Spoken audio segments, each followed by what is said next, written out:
Si te perdiste lo mejor de tus novelas, aquí revive conmigo los mejores momentos.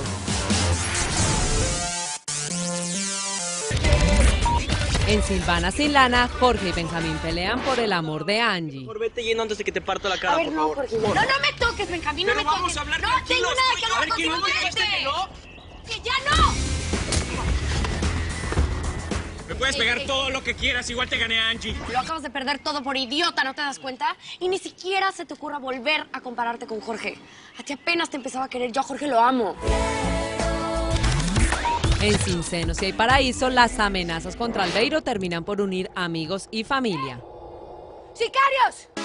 ¡Matones, bajen esas armas que si van a matar a mi papá van a tener que matarnos a todos! ¿Y ustedes qué, pues? ¿Se va a hacer llenar la jeta de moscas o qué? Parece un perro faldero, calvo. ¿Sí?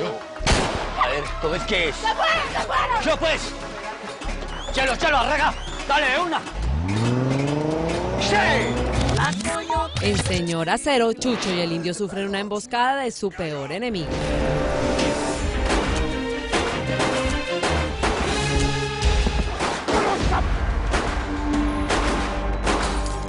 ¡Ya, para acá! Ahorita tenemos que salir vivos, órale. Por el túnel que les dije, no es la única salida, órale, vamos, ándale. Vamos a hacer las cosas a mi manera, agárrense que nos vamos a llevar todo lo que se nos atraviese. ¡Los aceros están aquí!